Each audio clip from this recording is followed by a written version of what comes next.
Hello everyone, 10,000 subscribers special today. I want to thank you particularly for this threshold that I reached, thanks to you. I have a very precise time schedule, and it's a sign somehow that in the instant before I began recording, as usual, it reached 10,000.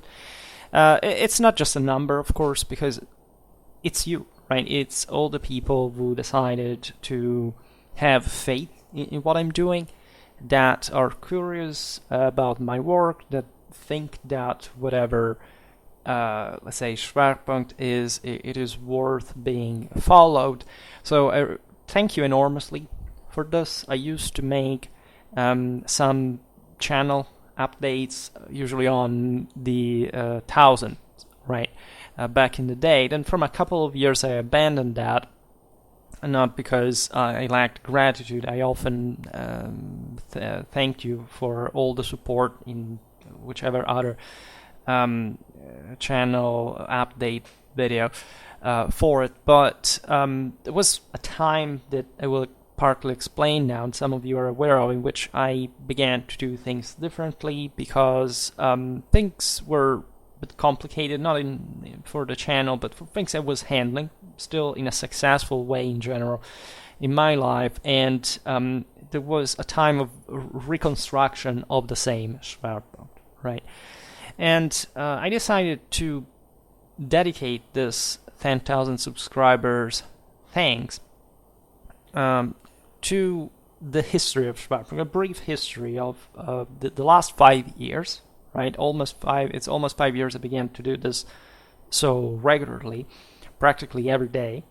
I also actually am, and this is yet the other coincidence, I'm actually leaving for 1 week vacation just this very last evening, so that's it's somehow there is some sign about this. And the reason I say it is because for a reason or another that you will understand throughout this video, that I designed specifically for, like, of course, anyone who's interested to hear the history of the channel, even when you were already there, but naturally to the many new subscribers that in fact flocked at unprecedented rate in the last couple of months, and that may be unaware of what this channel is concretely about, what's the history of it, and therefore, I believe that it can be really useful to talk a bit about this. Because when I will come back, first of all, I have already programmed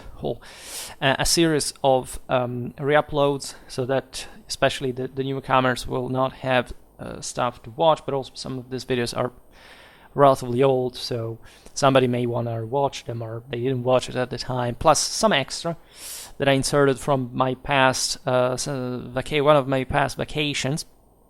You will see that. So for 1 week you will hear my voice probably more juvenile and somehow also a bit more broken in English than it is today. But just know that I will come back relatively soon, and so I will address at that point also what to do now, because that's another thing we have to discuss, I guess. Like 10,000 is maybe just a symbolical moment. Like now it's 10,001, right? And what's the difference with 9,999? Well, there is something to it, of course. For you, YouTube allows you some extra function, stuff like that. But the point here is the channel growth rate, that albeit not being astronomical for sure, has dramatically increased in the last month. And the idea is that if this thing continues just the same way it does, it's exponential, right? Of course, it will not literally happen like that, and there will be say a time, however, of prolonged expansion that I want to push naturally forward up to, even, I don't know, now that the next threshold in this meeting is 100,000. Right, it will take time, but it will say, of course, the previous growth rhythms will be burned. They have already been burned, right? So this channel is famous for not having been particularly fast at taking off for many reasons that accompany it since the beginning. I've never cared about making this more, let's say, visible, commercial, at least, let's say, visually entertaining. The content is somehow unrefined, whatever. But there is something for which evidently tens of thousands of people now have subscribed to it, and of course it has to do with history, with warfare, with the broader things that I discuss also from a political point of view, even though the channel is not specifically about that. But it's obvious that the larger it becomes, first of all, the faster it will grow for a while, because that's always been the case from the YouTube analytics that was made very clear. That is, yes, it took a long time to start, to take off, but every time Schwerpunkt was essentially seen by unaware bypassers, let's say, and it always had an importantly high rate of subscription and engagement, right? So I presume that, given that, of course, even the nature of the content is gonna stay the same, even though it does change over the years, and today I will explain it in part. Still, the reason why this thing people watch will, of course, be rendered more public, right? More, say, famous. It's definitely, that's not fame I search for, but notoriety, at least in as much as this can contribute to the broader plan, which is a plan that I think we are all involved, meaning, and I always say this in the updates, that is, I've always intended this channel as a launch pad, right? Not just for me and what I do, and as we'll explain you now, what I've been thinking in good part since the beginning, right, of this, that it could become, and that it would become, because that's my goal, and whichever, the challenges, the influences, whatever, that's something that I have maintained, and so, and I believe that ever more in, right, the more I did this. Of course, there were things that changed same time, but the point being that I want you involved in this, right? I want you involved not just in the usual thing I say at the end of every video, that is, please share, like, subscribe, etc. There's a bit mechanic. That does help. It does help a lot, as a matter of fact. It turns out, especially if you start talking about the channel in the comments of other channels, videos, etc., you can make an enormous rate of subscriptions quite quickly, and YouTube algorithm follows, right? So the idea is that, especially in our world, that there is this sort of superstition, right, of a being that fundamentally controls and dominates, and that you just have to find your way below, right? That's not actually what the point of this is. The point of this is that this is just a mean to an end, that we are the force of it, and we can get to places that I think are very fascinating if we manage to pass, especially certain message to the audience, to whomever may want to hear us. They will hate us, by the way, because you know that my mindset is pretty unconventional as far as, at least, today's sort of established, in fact, mindsets really are in general. But there is actually something beyond, right? Something that I call traditional, and that is often exchanged for some sort of, okay, so this means fundamentally you're a conservative, right? So you have just to join the trail of, no, what I'm doing here is something completely different. I'm extremely critical even of people that are from my same side of the aisle, and I'm just by nature a lone wolf, right? And I have this sort of aggressive side, but also a more withdrawn one, and so that's an interesting combination, and we'll see what happens, because the in between may be your support, your explanatory capacity, your vision of this, right? And I think that, of course, we will always be misunderstood and misquoted. I've met over these years with a lot of communicational problems. Not, of course, every problem, every failure that I am responsible for, as far as I am concerned, but I've met with a very precise pattern in the way I am misquoted and misinterpreted, and that has very few to do with my communicational skills in a conventional sense, meaning that I am pretty clear about things I say. It may happen that here and there I reference to something that I said in previous videos that people normally don't even search for anymore. That's the new situation of YouTube. People stop using search functions. They basically just passively fed, mostly by whatever they may have subscribed to, and or that they're suggested. But the idea that you may want to hear find out something, and I give you that YouTube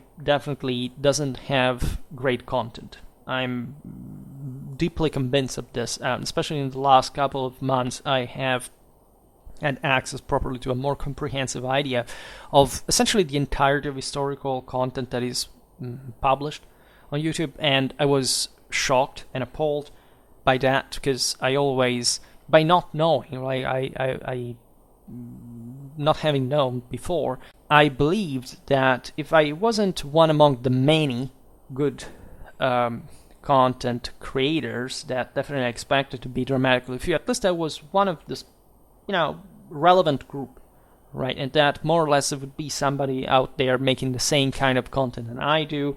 And surely there are channels that are similar to mine, but the scope, the breadth and depth of my work, I say it without any modesty, I haven't found anywhere. It's not for me to judge like whether it's better or worse.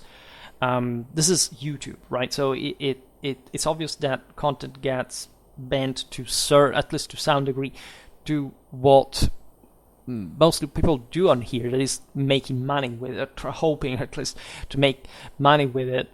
But I started YouTube back in the day, just this YouTube channel, because I thought that there was something that could be of practical, positive, and concrete purpose as far as the spread of historical awareness, both methodologically and thematically, that there was a lot of moral and scientific implications in a type of work like this. And I may not be the most pleasant person to listen to, I may not be even the most effective speaker, etc. But I do recognize that there is something in the work, and especially in the person that I did create somehow on here, that people evidently are interested in to some degree. Mostly, it's completely normal to be suspicious at the beginning, to be distrustful, say, well, the hell is this guy? How can I frame it? It's this kind of ideologue or this other, whatever. I've never interpreted the thing like this and never aimed at that, right? Whereas YouTube is getting incredibly narrowed down to that sort of horizontal divide, right? I look at the vertical axis, like towards the top. So that's, say, in life as in other things, that I think to be the most important thing. Also, it's important to be balanced at the bottom, but still with some idea that, of course, nothing is equal, and so you have to take sides, etc., and that there is no hypocrisy here about the fact of, for example, considering history as a non-political thing. I know by experience that's something that you think and say, the latter especially, only when you want actually someone to buy your own hidden political bias. And in this 5 years, I've changed. All right, and so 5 years, it's really in many ways. I don't remember if even from a material point of view, the human body changes entirely by this time. But the idea is that you are truly a different person, and in so many ways. So I decided again to dedicate to you this little history of Schwerpunkt to orient yourself or better in fact among the content that is enormous by this point, but mostly my mind as I'm leading this, and I'm definitely in charge of the whole thing. The only thing I'm not in charge is the platform, which is a big deal, right? So we'll talk about that too at some point, but for everything I do here, I'm fully responsible and in control. So I like, honestly, to be that, because I think I can't work with anyone. I'm a terrible team worker in the measure in which I see that things can be done much better than what the average is willing to fix. And that's exactly the moment which you have to pass on to the lead. In any case, the history of Schwerpunkt, and there are many ways of doing this. Probably I will make at some point other videos on the same topic, because there are some passages in the history of this channel that are also retrospectively very interesting to come back on. But and I again, if you're interested in this kind of stuff, there is a playlist which is called Historien, in which I essentially uploaded all this kind of non-strictly historical. There is also something about history, but it's a more of sort of philosophical content, right? Not quite philosophical in the sense of the subject, right, of philosophy, but in general, considerations that are around these broader topics, and also the channel updates, etc., in which I already address some historical issues of the channel as my persona, given that I was important. My life was importantly affected by what I've been doing here, as much as the other way around. So I think it's important, if you care to understand really better what this is all about, to check out that content. So essentially, I have always had this great curiosity towards YouTube. I even I had an older channel, uploaded other stuff that has nothing to do with this one back in the day. Like it could be, I think, 2012, right? But I never had time, and retrospectively I was right, especially in not thinking that I had enough to say, or the capacity of saying, or the material, or the knowledge, whatever. Then I arrived in the thing started in 2018, but fundamentally has its roots in 2017, because I used to write, post, etc., mostly on Facebook history groups, and I was getting tired about that. I was finishing my master degree at the time, not quite in a rush, but I had a lot of pressure environmentally, mostly noises. That's my greatest, especially unwanted noises from neighbors, my greatest issue, which I may consider also myself lucky for being my main issue, still in many ways. But I was especially getting to the selections for my doctoral degree, which I would have had to pass even before I would discuss my master thesis. So I was quite pressured by that, because I had never worked, essentially. Eventually, with the same PhD, I literally figured as a worker, as a researcher of my university, etc. But it was obvious that if I wanted to make the doctorate anyway, but if I had not passed, that year was September, right, 6 years ago, I would have had at least one spare year of some sort, I would have had to try to find a job or to see what I could handle. So I was quite I've never been either an optimistic or a pessimistic person, but to make the long story short, there was one place for 16 candidates. As I learned on the day where I went there precisely, but I knew it was actually, I thought there would be much less, and I thought still it's difficult to get in. Naturally, this all, I had been lazy admittedly because I hadn't tried another university just in my own that is just a few kilometers from my house. And other colleagues were trying all across the country, whatever. And I was actually the lucky bastard to actually manage to succeed in this.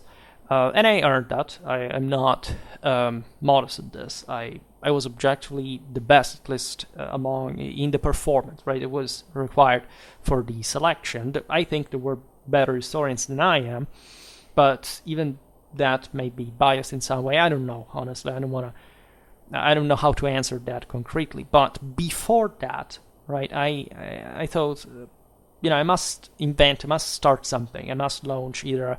And I started a Facebook page that was known as Schwerpunkt, but since I began to publicize it the wrong way, Facebook basically shut it down immediately, just like after the first week or whatever. So I was somehow down because of this, because I didn't see YouTube as the alternative yet, because I thought, well, maybe it's easier to start with a Facebook page than eventually maybe later, whatever, because YouTube seemed very personal.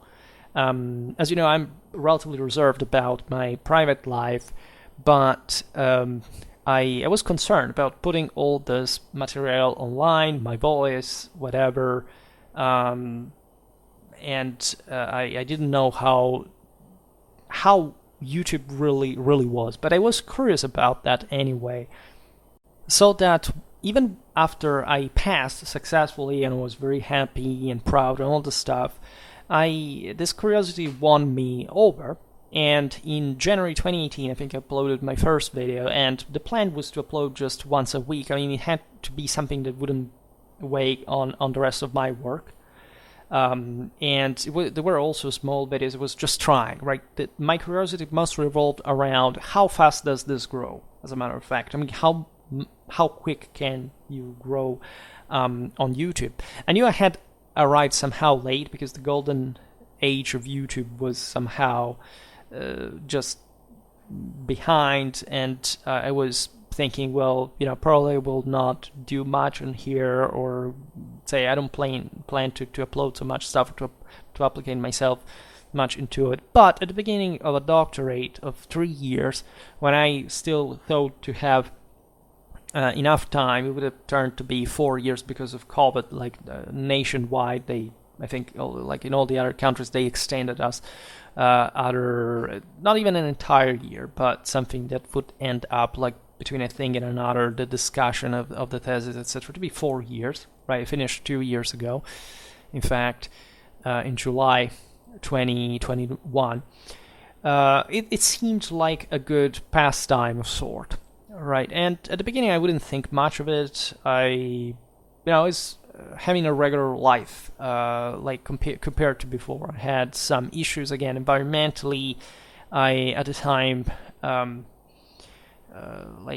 was going, I didn't care about, especially the timelines. I still would find time to go on vacations, etc. It was still the easy moment, right? And I began to post this stuff every once in a while. There were really terrible videos. At some point, because as some of you know, 2 years ago, I began to re-upload all the older videos. There were something like 800, because I had been using, in most of the cases, say copyrighted material. It was blurred, talking about pictures, all right?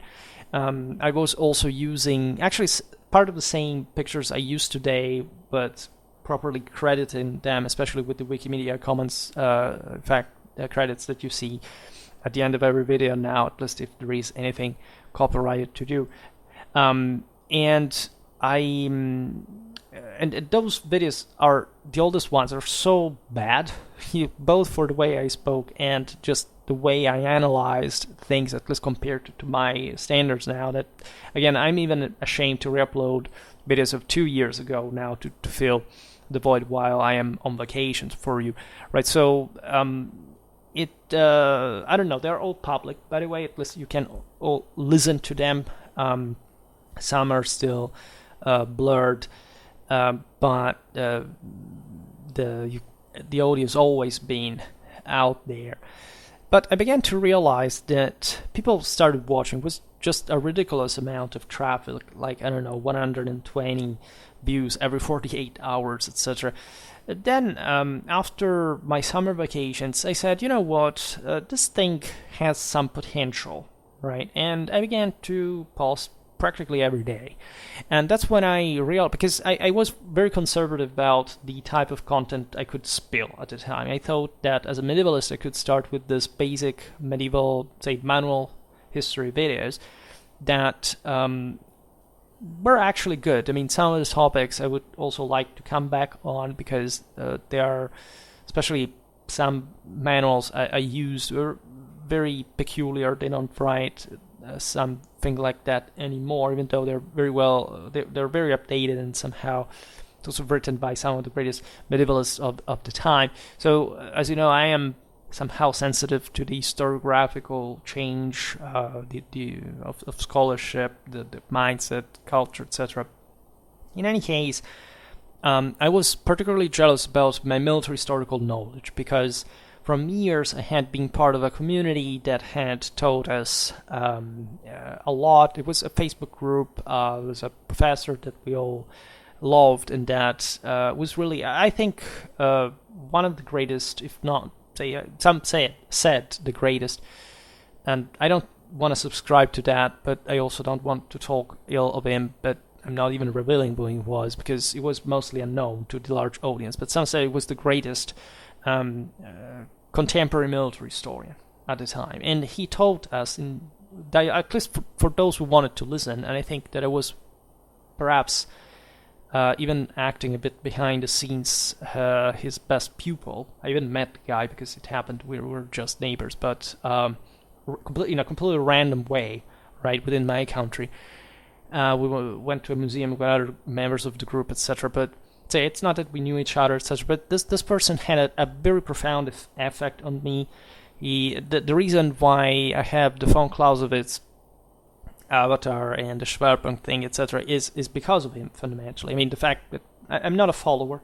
This guy, I think, was mostly a follower by character, and in fact, I even am arrogant enough to think that I surpassed him, but already from quite a while. The story ended badly, or sadly, rather, as you will learn, that would affect Schwerpunkt, in fact. But it's thanks to this person that I discovered the true von Clausewitz, that I discovered a military historical method, dialectic, logic, etc., that you find me constantly applying in my videos, even though I stopped making a lot of, especially the military theory videos, etc.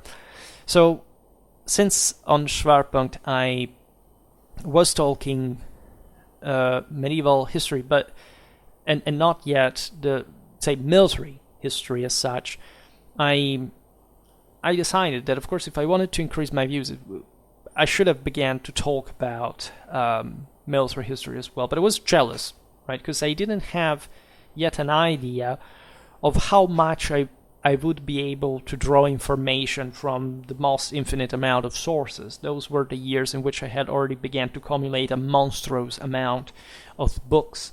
I arrived to 14,000, right, just mostly about military history, right, and that's where I draw most of my information. But I make this enormous collages, and as you know, I mostly just speak without sketch, just an insight, right, and I developed this ability during these years, right? Some of you ask me, but how do you do it, like, every day? And of course, you can understand how I operate here.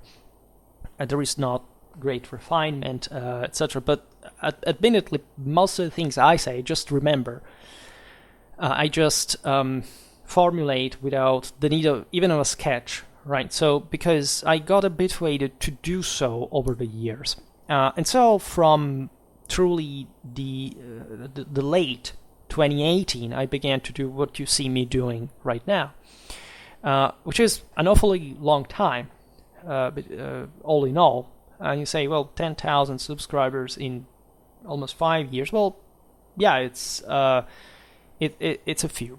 But I was hopeful about that. I always received an incredibly positive feed from the audience. You can find the random person that finds your channel, doesn't know anything about your work, hears 1/100th of the entire video, mishears something, and thinks that you're saying the literally opposite thing of what you explicitly said just in those first seconds. It freaks out and starts saying, "Oh, it's not true. My country existed before the time," or that if you look at that etymology, do you know what Julius Caesar is? This kind of behavior. And it's funny because it happens, as you could see throughout YouTube, only in the videos about certain countries that I presume to be also the only person that makes actually comprehensive videos about, by the way. And in fact, I want to thank people from those countries that are usually quite belligerent against one another and all this sort of factionalism and balkanization to be actually supportive of my work. Also considering that I'm no expert about most of the things, of course, that I discuss, but say I have developed this broader logic, especially as far as warfare is concerned and politics, that I mostly derived at that point from von Clausewitz, because from up to that point I had been knowing his work from a while, I had been reading stuff about him, etc., but I had never really studied the entire von Kriege. So in 2019 I decided to start something like one video of von Clausewitz every 3, reading and commenting on the von Kriege paragraph by paragraph, right? And that's the series that here and there you still see, and I will probably increase at some point. I admit that I used it to fill a bit the gaps because I don't have to prepare pictures for that, which is actually the single most demanding thing for these videos. Actually, the information is incredibly easy for me to put together, but the mechanical work of finding the pictures and adapting them, putting them in the right order, my god, that's the worst. I wish I had like a clone that would do that for me. But that also teaches you a lot, especially ever since I began to use especially the creative, the Wikimedia Commons that really show you the actual images, the actual art, the actual places, and they're in this sense I think much better even than the work of art of single great artists whose work I really love. Right, and even from Osprey authors, whatever, I have all of those, etc. So that helps too. But sometimes you have to realize that that's also partly fiction, or at least an interpretation of certain evidence that can be more or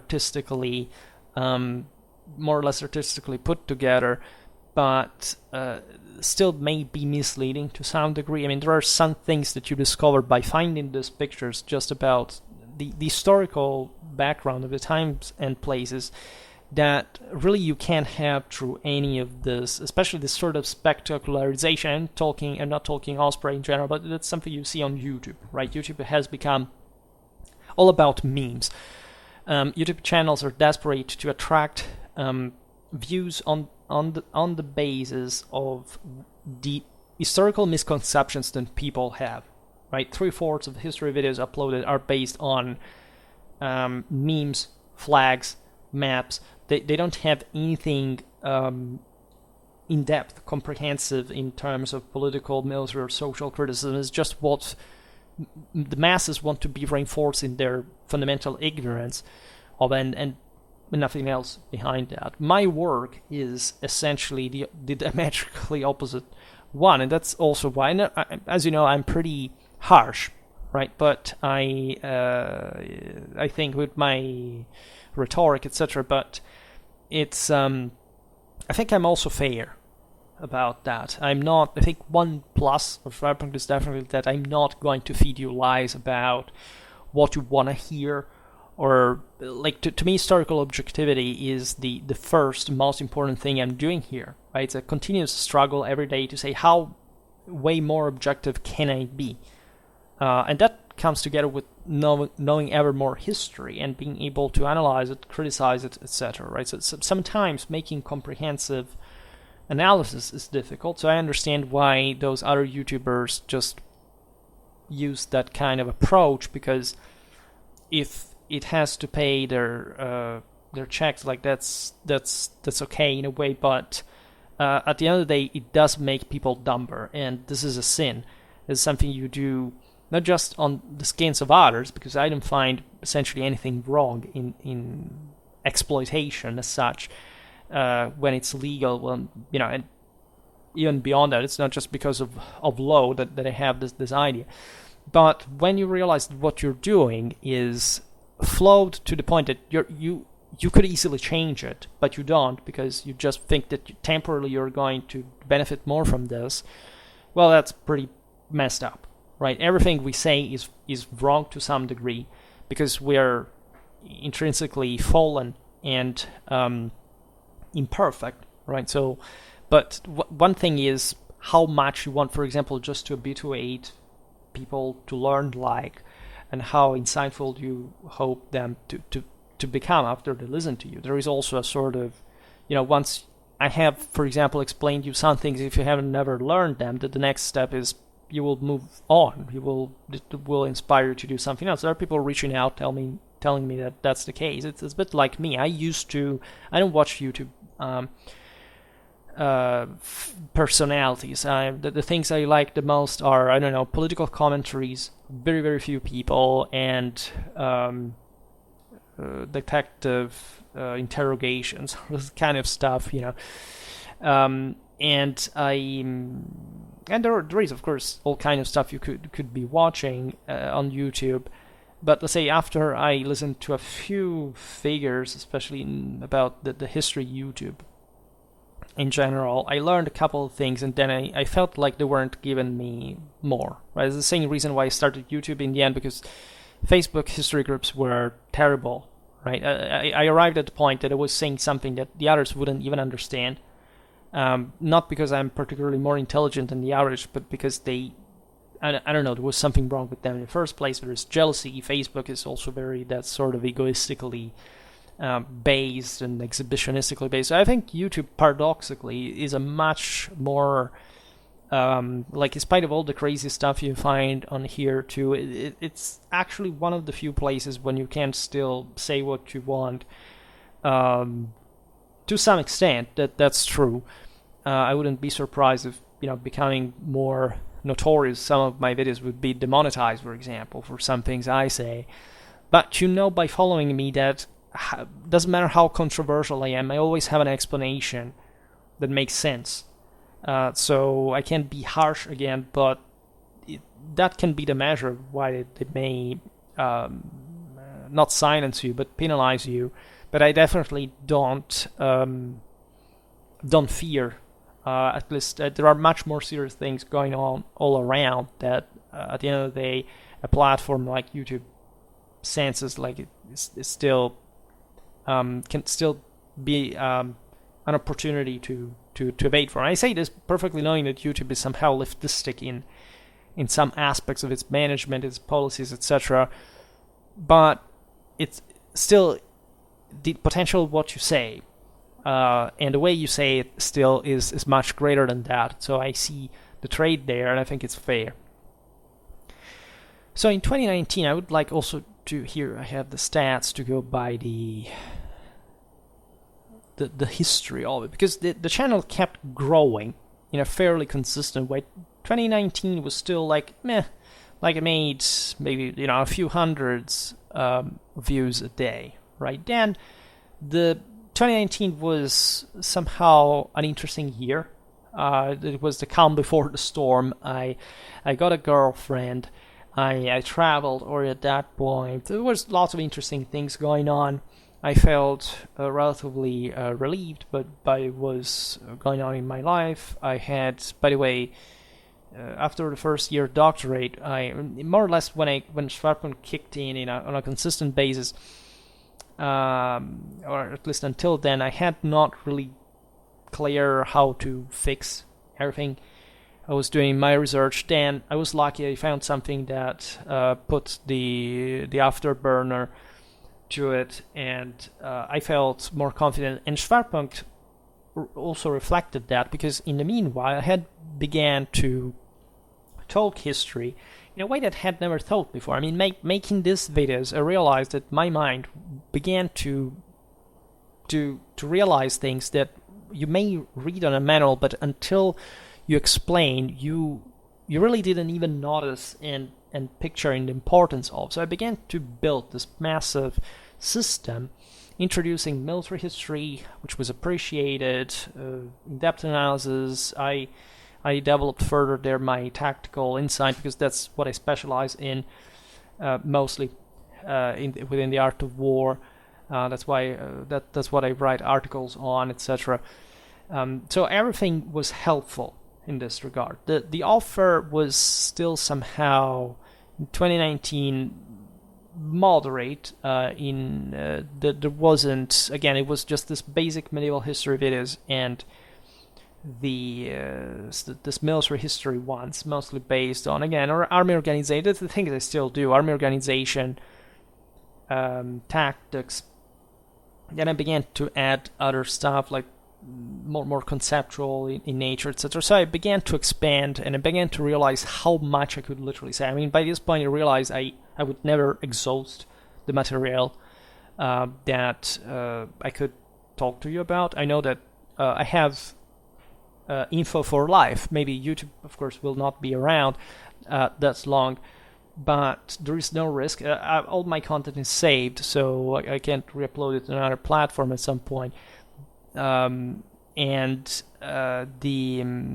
will never end this, right? There is always more and more about also the same things that you have seen, right? Some other YouTube channels tend to give you, I don't know, let's talk about medieval historical units. It's just about, I don't know, stereotypically, even if there is something more sophisticated, but it's just, I don't know, the Varangians and the English longbowmen and the, I don't know, the Byzantine Nicephorian cataphract. It's always those things, right? I have literally thousands of this stuff that people do not even have an idea of, with all the actual information that I can add, etc., and intertwine. It's enormous, and just for military historical units, just look at how infrequently I talk about them, after all, and you have an idea of how much I have about the whole rest, right? And every once in a while I made phone calls. As I was saying, that was basically it. Then when I was lazy or whatever, I began to make videos about what I think about history, what I think about the channel. And that's where I also began to develop some sort of ethical considerations, because first of all, von Clausewitz was boosting that dramatically, right? I can't make a history of my personal philosophy. I realize I've changed much, not much in the essence. I've always believed the same things. I've always been right-wing. I've always been that sense of, order, morality, rigidity, and all this stuff. And also reason, right? But von Clausewitz really boosted this further for a comprehensive understanding of politics, war, and society, so that helped me dramatically. Plus, I was exposed to a lot of military historical information still at the time. I was part of the aforementioned group. It was really pleasant. 2019, in many ways, was a moment I said, oh, okay, things are going my way, right? I was still, again, making few views. But in the from the autumn of 2019, and then even more with COVID, basically it began to rise much faster. I arrived to, let's say, I remember the substantial increase was exactly in the spring of COVID. I got several hundreds of views every day. Something that I've maintained similarly up to not very long time ago. Then there are a bit this ups and downs. Normally in summer it goes up, then in October it contracts. There are all these dynamics, right? September is the month of angry people. When they come back from vacations, they have to go back to work. You start getting all the mood at you, etc. In winter, naturally, especially January, February, you have greater amounts of views because talking mostly about watchers from the northern hemisphere. By the way, it's obvious. Most of my viewers the overwhelming majority are Americans, right? I have a pretty powerful amount, of course, of other countries, mostly the UK, Canada, Germany, etc. But it's nothing compared to the US, right? And I've been having people increasing from specific nationalities because some of my videos went what I call algorithmic. That is to say, they began to be watched, I don't know, every day by hundreds of people non-stop, right? This happens. It's actually the bulk of views that I got from YouTube, right? I made this almost, I don't know, I don't even know how many videos I uploaded now, like 1,800. Well, just imagine there is a bunch, like, I don't know, 30 of them that get watched over and over and over, and the others, do get watched every once in a while, but it's almost imperceptible, right? And so depending on which those videos were, that are mostly always migration era ethnic stuff, like some sort of obsession that people have, especially in a sort of ethno-tribalistic sense, because that's the cheapest and the easiest, the one from people that have, say, the weakest capacity of controlling emotions. So, but in many ways, I don't hide that they were interesting, at least as content, again, more than some other. I remember when around 2019, YouTube was different, right? Not just because of all the IA stuff that you see around now, etc., but literally about certain topics, say the Merovingians that became algorithmic in the migration era. I think there was the only person that actually talked about this stuff was me, and I think only one video by Matt Easton from Schola Gladiatoria. So what's the migration era? And it's, I don't know, 20 minutes. But let's say I think I don't know how much people copied from me. Not Matt Easton, because he does everything, let's say, on his own, and just we do different stuff in the first place. But I mean, bigger channels that began to rise at the time, that also offered me, for example, like, we will pay you for writing us our scripts.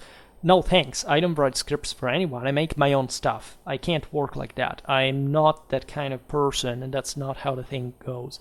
But I realize that I opened a bit to a certain type of to certain types of ideas that naturally are difficult to track and say, well, on this channel, like, there are some videos, for example, I made also that were already, say, on some topics that were already made, that is covered later, because, again, I don't watch YouTube videos, but the sense that I open a bit this kind of more hardcore sort of military historical, almost encyclopedistic content that analyzes serially all of this one time after the other, and with this degree of randomness as well, I began. Also because if you look at the output and the actual topics in depth, as I was saying before, I'm still the top one on YouTube. There is nobody on YouTube that does the thing I do. Of course, altogether you find lots of stuff being uploaded, but as I was saying before, it's also mostly concentrated on, like, I make videos because I want to talk about things that people do not know about, so they're not fixated with necessarily. And of course, I do get more views when I make videos about that instead. And I think channels, especially the ones that are very business oriented in that regard, literally make videos on the basis of that. There's literally a section of YouTube analytics that is showing you this, like how the different price the different topics have. Again, the aforementioned, I don't know if you talk about the Sarmatians, the Franks, whatever, YouTube pays, like the ads pay much more. Like all the ethno-tribalistic stuff is pumped dramatically much more because they know that it's easier to catch the masses' attention through that. As you know, my content is diametrically opposed to that because I talk essentially about imperial tradition, so not nationalism and or socialism that are just a degeneration of the universal divine order that sadly reflects the incredibly low level of the commoner's intelligence nowadays, and that this channel basically denounces at every useful occasion, and that we are all sinful to a degree for so that's something that we must improve definitely, because you can't have any power the more you insist on this sort of fourth estate or so lesser people's religion, and this is the reason why also I decided, even stubbornly so, to stick to the schedule. Right, it was not just to the kind of topic. I mean, not running after. I could use the big guns every once in a while. Let's say that were some holiday special, for example, that were dedicated to some hotter topics. In the last couple of years, probably got habituated to that, getting a bit more normalized because I was searching exactly for that boost. But the topic was always, aside from that, I would always explain the point of making these videos. But I I still presented big topics in a more varied, consistent, and comprehensive way than just fixating on a given small thing. Right? If I had run a channel exclusively about the Vikings, likely at this point I would have gotten 10 times more subscribers. But that's what I mean, and I contemplated, had what I called a saturation strategy, that I would start working hard covering the entire picture. I mostly treat Europe, but as you know, I extend in Asia, Africa, etc., different times and to different extent, and the idea would be to literally make this a sort of military historical encyclopedia, so that at some point, no matter what kind of topic you wanted to check, you would find me out there having made a video on it, right? And so the thing that also people tendentially are more interested in would come around, but I wouldn't have this hurry, right, to exalt. Also because technically, again, those channels that I think wanted to treat this, the great conqueror, the sort of, this hyper exaggerated, emotionalistic kind of attitude to such instead of an authoritative, hierarchically ordered, and in fact a rational thing like war. Literally did not develop the capacity to, in fact, to tell things in a much more analytical and critical way. It just the thing was, let's find the most exotic topic, let's say, that would make us look as if we knew so much about this and that we were the only ones talking about it. But it was still driven by that sort of sensationalistic attitude, and not for the sake of actual completion. Right? It skipped so many things. Also, say it may be that as a PhD I had an extra gear where to find the stuff and how to deal with it, but mostly it's because I have a more complete, coherent, and in-depth view of the thing that normally people that make this content do not have, right? Because it's a sort of Frankenstein type of, especially the bigger teams of putting stuff together. Then occasionally you find, again, more niche channels that focus on that topic, but still maybe the person is not really an expert, not just in the topic, but on anything. So even there you could be amateurly knowledgeable about something, but not much more than that, nor capable of expanding. Right? So my work was big. Like I couldn't just I didn't have this science infused. I had to literally learn the stuff by making Schwerpunkt videos, and I can say that most of what I know, like I study, I'd be very proud about having studied in a very good place and having had really a great experience and formation, etc. But all you hear me talk about warfare is something that I learned on my own, right? Through my books, privately.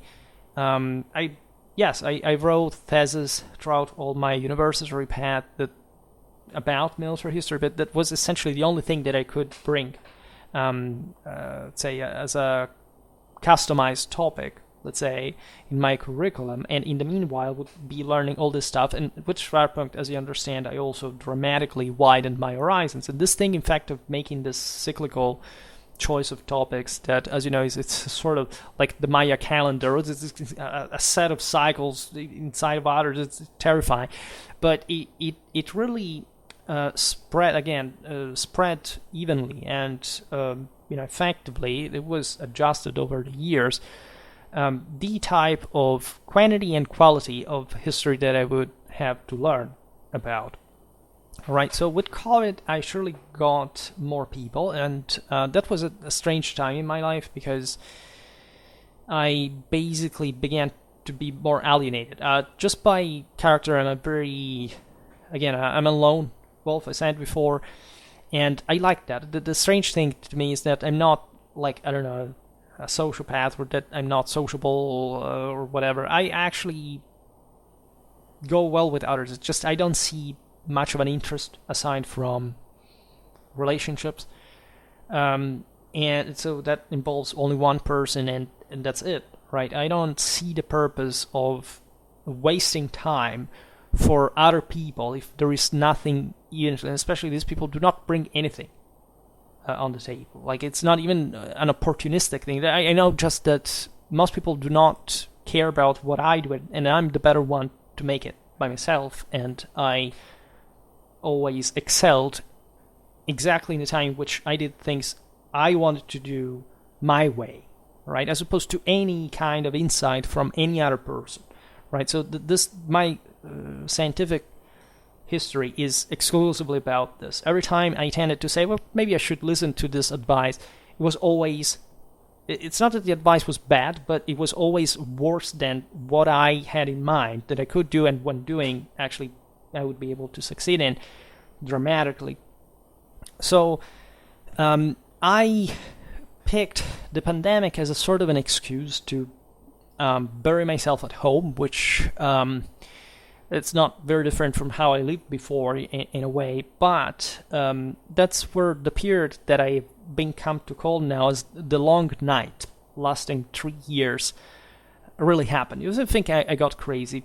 Absolutely not. At least I don't have trace of it. It was, however, a moment influencing my life, probably not the best ways, but for things that happened during that time. First of all, there was this pandemic. There was nothing too scary, but definitely brought like morale but down. Overall, people didn't get better throughout this time. It was not a time of, say, of recollection or sort of, wisdom going on. It was just wild.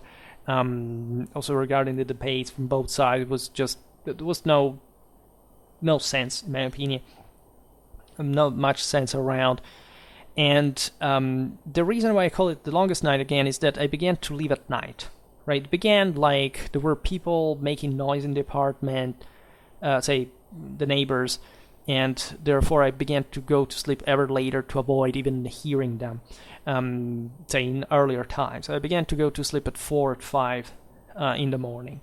Working, by the way, because at that time I was, by the way, imagine this, I was finishing my PhD. That was the last year, so it's the most frenetic moment in which you have to write everything. It feels like you don't have time, etc. Plus, you couldn't go to the libraries because they were closed until the following summer. So of course there was a lot of digitalization. Again, they extended our doctorate, etc. But people literally didn't know what to do. You didn't know in March the 6th, whenever that it shut down, at least in my country, what kind of what would go on in the first place, right? So it was a moment of uncertainty, of pressure, because until like a few months I didn't know how much time I would have. I had a lot of work to do, so I feared not to make it. Plus I had these problems of the noises.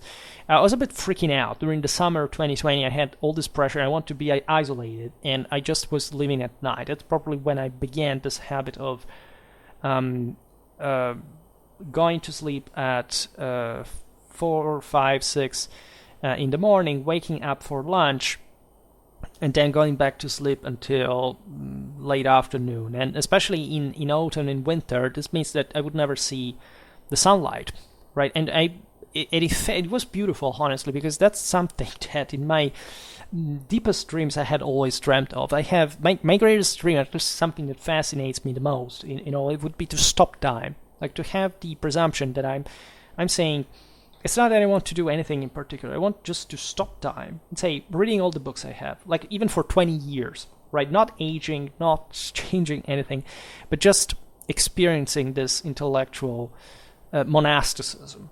In a way, that's how I literally began to live a bit. At that point, at night, it's all silent. It's always the same light. It's always the same artificial light. It feels as if the world has stopped. Right, you sleep during the day, people are going out there breaking their backs or almost getting angry, jammed in traffic or under the rain, the cold, and you're sleeping, and then you wake up all well rested because you're driven, by the way. You have this PhD that is such a big deal, that is the one that again still makes you proud, that you want to succeed in, and that you're succeeding in as long as you have the time and lifestyle. I got everything digitalized. It was really an incredible privilege in many ways, because before I literally had to go physically there because lots of stuff was not digitalized. Instead, I must say the secretaries at my faculty were amazing. They really worked really hard, and they helped us a lot. And I could and I still abuse of it, because ever since COVID started, they kept that work of digitalization, that you can still be registered and they send you all the stuff, especially the foreign one. But now they do it also with stuff in the same library there, and it was a dream compared to how I used to work. And I don't deny that if it hadn't been for COVID and that extra 9 months, no, it was not 9 months, it was 6 months actually, I would have probably not finished the PhD in time. Maybe I would have passed, right? But I should have asked still 6. I could have done so, or I could have extended other unpaid 6 months, I don't know how much, without scholarship. And instead, we were lucky. Also, lots of things changed at university after my year. That year, in this sort of isolation, I bonded with evermore with a colleague of mine. That we had all these fears and issues and problems about our degrees, because this is a guy I started university with. He's a modernist, and we did the PhD in the same year. And so we asked etc. about the research, and I was so relaxed about the whole thing. I remember making some dreams of I had these beautiful emotions of walking in a beautiful alley in autumn with wind, with a good landscape, etc., or being that relaxed, sleeping in the dream, in the bathtub, and again, living as if the world outside, all those shouts, that mess, all that anger, etc., was not there. Again, probably some of you will hate me because of that, because say, "Oh my God, you even say that. You have really no mercy nor no shame." Yeah, because again, it was the longest night. It wasn't the best, I think. And Schwerpunkt was going on, and it was increasing. And again, especially in September, October, we got to new peaks of, for the first time, I think I got to 2,000 views in 48 hours. That kind of good rhythm, right? That made me see, because throughout all this work, it's very difficult to resume this, to summarize this in a single video, but it's as if I was going in tandem. Like what I was doing, you see, I was working very hard. I was squeezing time. I was um, even battling to find enough time for Schwerpunkt and degree research, but I realized that if I had not had Schwerpunkt, I would have weakened, right? Paradoxically, if take those hours of work a day out, I would have felt lazier, and I would have probably worked less. Even I would have not pressured myself to write the doctorate as effectively. And so I was very, like, because that was, like, in summer it was easy. Then that was in fall 2020, at the moment in which still there were no vaccines and they shut down again. And we feared legitimately for the elderly. In fact, my grandmother died, probably of COVID, that November, the early November. And my father also got sick. He lost 10 kilos, right? He had to recover. Was pretty tough. My mother got that too. I likely got it, but I didn't have symptoms. In any case, it was heavy.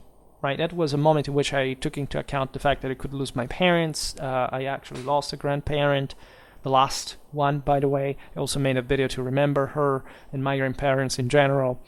So it was a bit of a gloomy thing. Again, imagine you living at night, pressured because you don't know how much are they going to extend the PhD thing, because they went at echelons, right?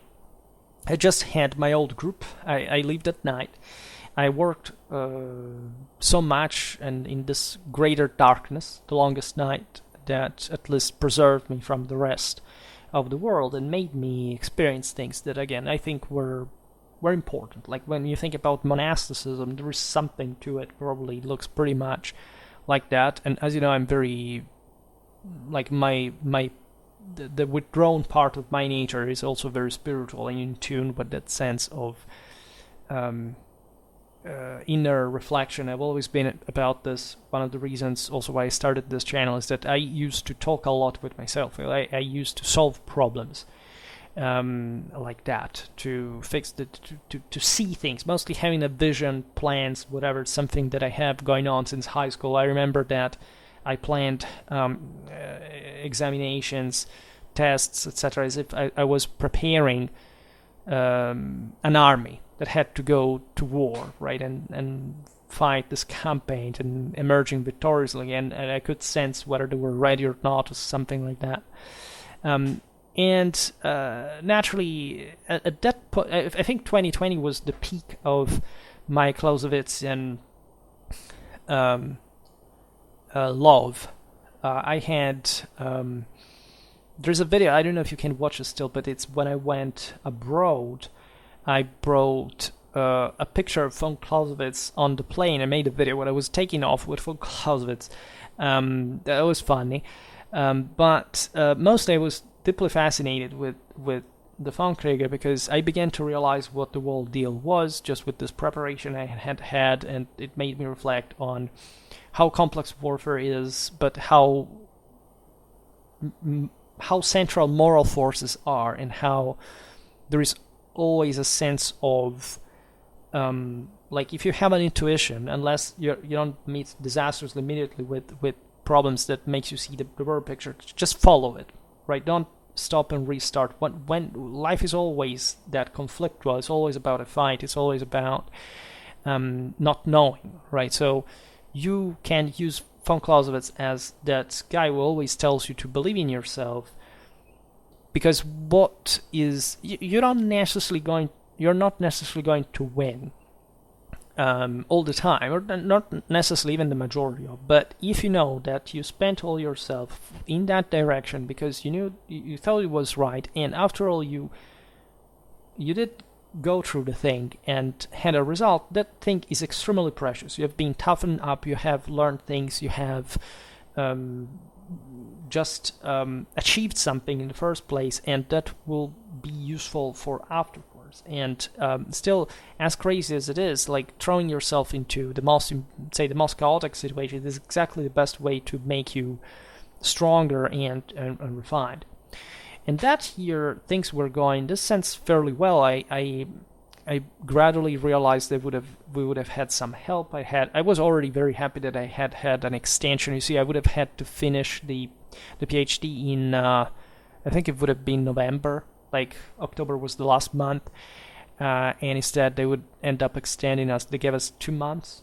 I think it would have been December then to give us until March, right? And I kind of knew that, but until October was a huge problem because it was not clear, and I couldn't finish in time if not by, hurrying up and being a bit imprecise, at least not much, but I'm very precise with my work.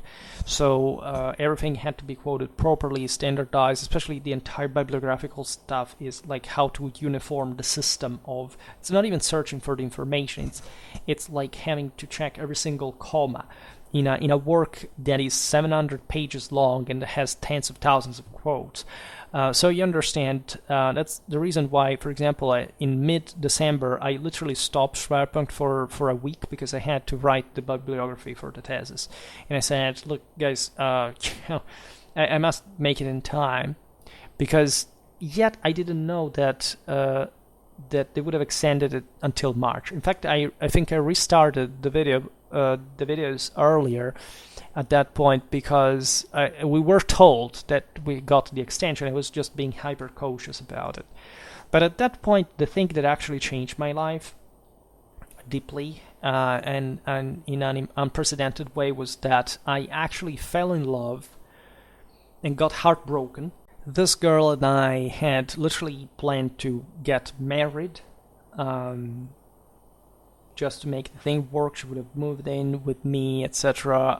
By the way, I had broken up with my ex in summer 2020, and because I wanted to be left. Like she was really a cut. She was a very nice girl. We were like very similar also in occupation. Say in occupation, not in fields, even though we were still humanities. But to make it a long story short, we didn't love each other. I don't know about her honestly, but I surely never loved her, and it was a mistake to get in a relationship like that. But it was still nice. After all, it lasted a year and a half. It was not bad. It was I had myself being left because I became relatively passive and. This person understood, of course, I wasn't that driven, and so she left me, and so I felt... When she left me, I didn't feel so pleased after all, because I didn't know, like, she was like, it's a complicated story, but, like, I had problems again, so on top of all what was happening, I felt like, oh my god, that's another difficulty of some sort. I fortunately resolved, at least in that moment, my noises problems because I simply obliged people to move from the neighboring apartment, right? So I was under that much pressure. I remember that summer of 2020, it was like, oh my god, I don't have time for this. There are all these issues. Makes me crazy, right? But Schwerpunkt did give me an order, right, a routine, etc. So I felt really, I'm very grateful to myself for having done this and for you to have supported me throughout all this time, including that one, because it was really tough. And in that sense, I was feeling I was emerging from the dark. I was in the darkness, but that's exactly in the darkness of point I found this girl, and truly I loved her. I fell in love only once before. Like 10 years before, and even more actually, 12 years. And I got heartbroken on that occasion. Then I had 2 girlfriends, but I did not love them. I was much more attached to the first one, but let's say. And so by that time of my life, I genuinely believed that I would have not fallen in love again. I thought, but maybe because I had experienced it like that when I was 17 until 19 or so, and I, with the heartbreak and all, and said maybe that's just what happens when you're younger and emotional, etc. Instead, this and in fact I had gotten with the aforementioned ex I broken up that year because I said, I will not fall in love again. I will just get with a girl that I like and see how it goes, because I want to have a family at some point. At least this girl didn't feel like I could have one, but still, it was, I don't know. I was single, I was free. I could do whatever I wanted, to travel, etc. And it was okay. And that's also an experience that I treasure. I'm grateful for that as well, to have met that person, etc.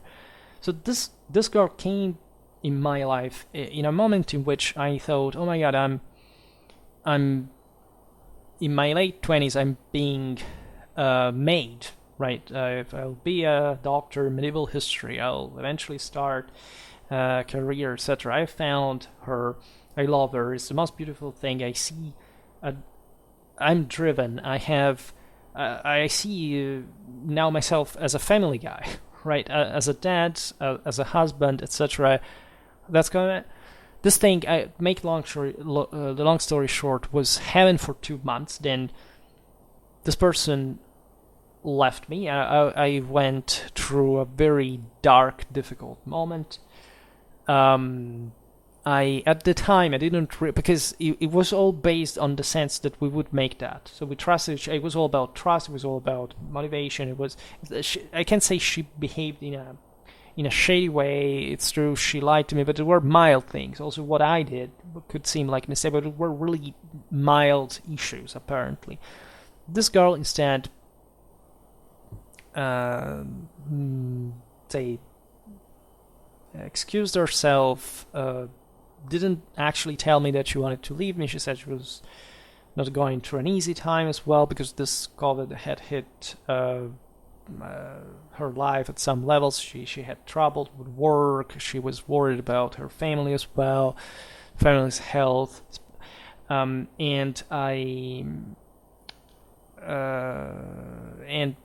basically I couldn't. I was completely under the chemicals. I was feeling an incredibly strong things. I began when she left. She told me, "Look, do not write.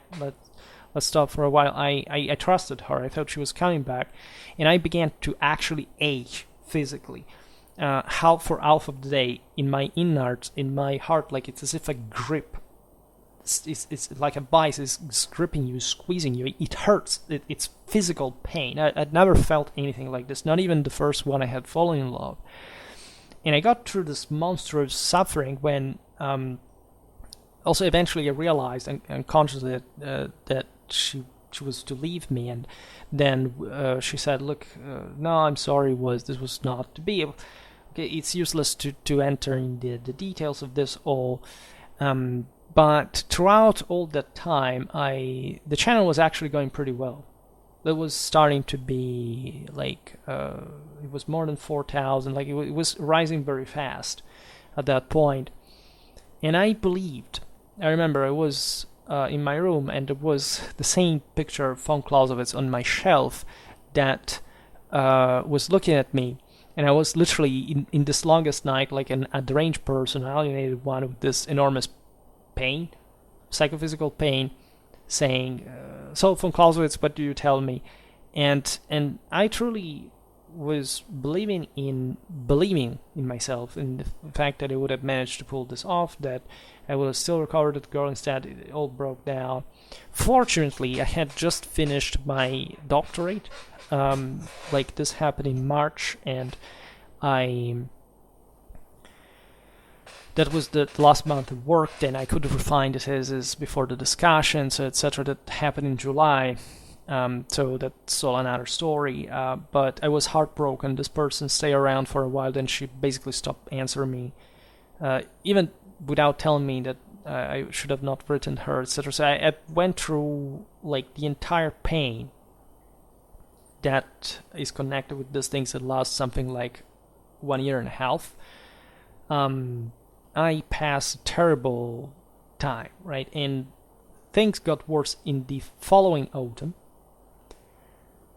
because that's when I had monetized the channel. I had finished my PhD, but I also was because I can't explain how much this relationship changed my worldview. Right, that was a moment of crisis that I felt the need I had to resolve. Like before that relationship, I thought that life was essentially an empirical thing, that you could rationalize everything, and that you could avoid really counting on your everything, on your strongest emotions. And so among the other things, I got carried away by some sort of scrapple regarding the copyright issue. I had never received any alert, anything. I still see people that upload other, say, people's work in terms of pictures. All thumbnails are with Osprey stuff or at Similia. And I said, look, here I don't have to do this anymore. I have to re-upload the entire videos that I made. So imagine coming after this enormous difficulty, this enormous, I can't say stress because, stress, I think it's really something else, but this enormous moral load that makes you tense because you don't know this enormous multi-year work, how it's gonna end, because you don't have the means during the pandemic and you don't know what's the timeline, you don't know anything, right? Plus, you're so hopeful that the thing is fixed and that you get heartbroken and you start aching physically every single day and it doesn't stop. You are, first of all, like exhausted just by the what you have given. I'm especially like this. Once you put me on a track on work or relationships, I say, okay, I'm on the track, I will go with an enormous amount of energy just on the track, and that's it, right? There are advantages and disadvantages. I mean, look at Schwerpunkt. I began to start making videos every day and literally never stopped. And people ask me at that point, but at some point, like, do you feel well mentally? Because another person couldn't handle this, or it's an insane rhythm of upload. Honestly, not. It's just like the longest night. I never felt like, not going out, staying out at night, there was something wrong with that. Still today, as a matter of fact, I don't think that I'm insane. I may, there were, if there were environmental problems or if I had to work a lot, for example, I could neglect physical activity, but it's not because I was living like that. I'm generally speaking, fit. I have a good build. I practice swimming for 12 years. I like to keep in shape, let's say, at least muscular and all. But so of course these events burdened me enormously. Like there were times I had some sort of again, first of all, I had this enormous moral problem with what had happened, because this person is one of those persons that didn't speak, didn't tell you. You were always at fault because, you didn't meet her expectations. She could never say she was wrong, and you had to be man enough to understand without explaining anything. And I began to, because I'm incredibly open, I'm incredibly high in openness and in conscientiousness, right? But I'm also very low in agreeability, in agreeableness, whatever it's called, and in extroversion, right? So every single time something goes wrong, I have to dissect the entire reason why this thing has gotten wrong, and I have to be incredibly accurate about that, because I need to know what happens, especially when it happens to me. And it's a bit the same thing I do when I I study history, I write history, etc. I'm not content with just a banal explanation or just a few stuff, right? I have to exactly know what happened. And since this didn't involve just me, but it was all intertwined with this person, if you severed that, you're going to make me crazy, right? Or at least you're going to cause to me an incredible pain, again, psychophysical pain, because you're preventing me you're basically telling me, even without saying that I'm not enough to understand something that, just as a guy that doesn't like to be thought as an intellectual, but that is inclined towards this kind of work, right, feels hurt by, right? Consider that this girl worked in, she was an archaeologist, by the way, which is crazy, insane. I should have known it before. You could never be a historian and get along with an archaeologist. Not kidding. But she was involved in reenactment. You know that I often refer to reenactment exactly about medieval stuff, etc. She was also into HEMA, this kind of stuff. So it was incredibly complicated for me to make sense of the entire thing, because every time I thought about the Middle Ages or war, combat, whatever, I thought her. So even making Schwerpunkt videos was extremely painful. And yet I felt that it was because she told me, like, this thing, go for it. That's the thing you have to do. But we will not work. And so I began to hate my work. I began to hate what I was doing. I went down traumatically. I say again, this moral scrabble that began to emerge, like saying, what is that I did wrong not to deserve victory? Because I thought, also on a Clausewitzian base, that was the deal. That, yes, you can be defeated, but why did this not work? I was not given an answer. I wasn't given a reason, an explanation. And so I began to feel this enormous tragedy within myself. Plus, I had to re-upload all these 800 videos with new pictures. It was incredibly boring. Plus, all all views went down because, and this continuously from, in fact, September 2021, when I had done this, until March 2022, views and watch length went down. Right, and it was this sort of plateau I reached by then, in fact, that I would make, I don't know, just a very few, like 500, 600, 700 views a day, for a channel that was already, if I'm not wrong, at 5,000. And it took all this time to bring it up and to make it reaccelerate again, because the reason is that I had eliminated those kind of, or re-uploaded, but I mean that all the views, the stats, etc. had gone lost. So these videos had to gain steam once again, algorithmically.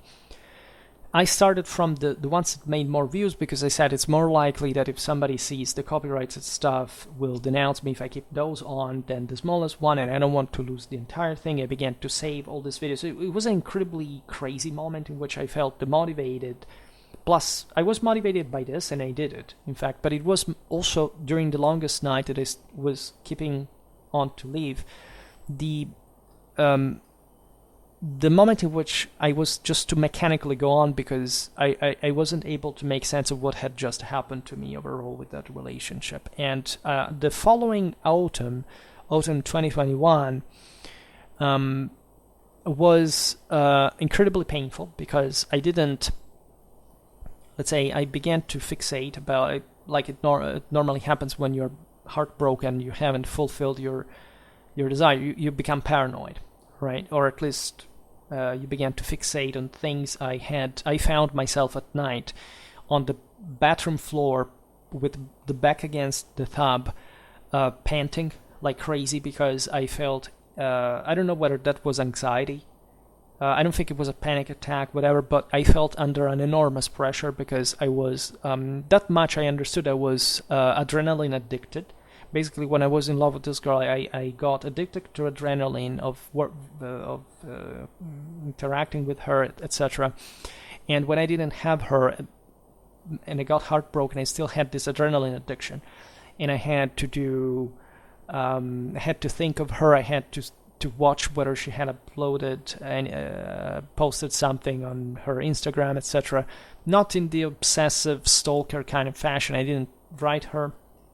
I didn't, or at least I tried to contact her, but like, I don't know, I wrote her, I think, twice in like 4 months, something like that, because I didn't want, because at that point I didn't want to do anything wrong. I still hoped I could salvage the whole thing, that she would come back with me, and instead it was just a delusion at that point. At least she wouldn't do that, and so I reached the peak of this pain, that literally was adrenaline shock. Let's say shock. Also, it's not they're all abused terms: stress, shock, whatever. I wasn't depressed. I was just very pressured by the situation. But literally, I was not sleeping at night. Right, my family was also scared of that. I talked with my uncle, who was a psychiatrist. He told me it's all normal. I explained him what I was going through, and he told me that I got it completely right. That is exactly the dynamics that I was describing, exactly because of what I said. And he said, "Look, this is going to go away. It's a heartbreak. That's not. It's how it happens. You just react like this, but it's going to go down." And I had a sort of crisis in that the peak of this thing exactly in the moment in which you can see, I think, I don't know when you're going to watch this video now that I uploaded, of course it's there, the intro video, Schwerpunkt, the one of Guten Morgen Europa, that looks at war, destruction, etc., because that's something that I had in my mind listening to Beethoven since years and years, and that moment in the longest night in around the solstice, after essentially 2 years I was living in that seclusion, etc., made me generate this vision that I wanted to transmit with this emotion, with this sense of control. And I had a sort of you see, when I begin to speak about the Imperial Catholic tradition, it's because I had that kind of crisis that I had to make, in which I had to make sense of something that went beyond the Clausewitzian system that was at the base of how I see it, how I saw the thing, right? Because of the pain that I had, I stopped making also the von Clausewitz series. That's why, I mean, I love von Clausewitz, I love his work, I love everything of his work, but the pain that I had, because it would remind me, even making that kind of videos, of what I had gone through, the confidence I had when I was thinking still to have that girl, etc., it caused me pain, and I had to stop. So that I had to start making different type of videos. From that year I stopped a bit the cycles, I started the historical region series, I began to make sense of the whole thing differently from how I was trying to do before. And especially I began to read about the say traditional history of religions. And I began to make sense of reality beyond von Clausewitz, at least in the sense that von Clausewitz does not talk about religion. Actually, he talks about it. The entire work of von Clausewitz is fundamentally based on and inspired to and influenced by the work of Kant and Hegel, etc. And the difference is that in his Prussian precision, he didn't indulge into religion. He said, look, here we describe war, and that's what we're talking about. But if you actually study the work, it talks, and I found out by studying, especially in the European religion, etc., it actually is stating not some sort of abstraction, etc., how also modernistic idea or evolution from the darkness that, say, as if this work had been done out of the blue, as other workers later, other authors later began to assess. If you study von Clausewitz, he's actually explaining you in a traditional sense what war is. And if you compare traditional mythology, if you compare like the Indo-European religion, the meaning of Christianity, etc., you realize that it's the same thing, and that there is a beyond, right? Von Clausewitz really just talked about war, that when especially you also have a religious issue, because I had a sort of mystical change in my view. Like before that experience, I was more like the guy that accepted what happened and said, God, look, I will accept it. But when I was heartbroken, the question was, why? Why? And that's the moment in which, after having asked why, I realized that it was just asking for an answer that would never come, because the point of divinity in that sense is finding your own within you, and doing and acting. That's what God actually wants. And I had to find out what had happened to me. And I began to study, to read, I began to think of what had happened, how people behaved, and I realized, especially through religion, all the mistakes that I had made, but also that this girl had made, because we had a fair, comprehensive discussion also on this story. She had certain political ideas that I think are wrong, because they are wrong historically. She was a sort of materialist and determinist. she wanted to be a traditionalist, but she stopped to knowing how to sew, I don't know, a medieval cloth, or thinking that that's what it means to be a true traditionalist, right? And then thinking something strange that can even be mildly socialistic, considering also where she came from. Getting all the wrong stuff, like it's technology that wins war. Or I was furiously against this. You can check all the videos that I made before even knowing her, against all this stuff. So you don't hear me referring to it because of this girl that I never talk about, and that, it's not the point of this video, but just to make you understand how deeply, like, I had been challenged, and how I discovered that I still had to make sense of what went far beyond, in order to find the meaning of the whole thing, right? By studying all this comprehensive body of traditional religion, I began to envision something that I had never realized through what common people think that religion is, or that I had never heard of. Not even some of the most competent people. I have technically a degree in history of religion, by the way. I'm very, I always brag about this, that in the year I got my PhD, that my humanistic faculties was ranked the top one in the world, right? And yet I learned all this stuff on my own, on the base of certain scholars, etc., that are dead, that do not belong to this time, but that expanded dramatically my worldview. And I realized now that that you can't escape difficulties, you can't escape pain, you can't, etc. But in many ways, that's not the point, right? The point is the so-called actualization of the self, and this has, of course, this clashes still with our fallen nature and the way we cope with the world, but it's still like a much, it offers you a much clearer vision, if you want even a more dramatic one, because you see even to a much greater extent how bad things are, but at least exactly at that point, knowing where to strike, knowing what to fix, knowing how to work further, and to reach a level that, honestly, with all the people that I talked with in these years, and never had a girlfriend ever since, I realized to be incredibly more detached from me. I see essentially the world falling apart around me. I see people that literally are lazy. They do not have an interest, a passion, an ambition. They don't. They constantly underestimate anything they can do because it's an excuse for laziness, and blaming this on other people so that they can be essentially. They can act as if they were clean on that, and not realizing what's the human potential and what you can actually achieve if you really want.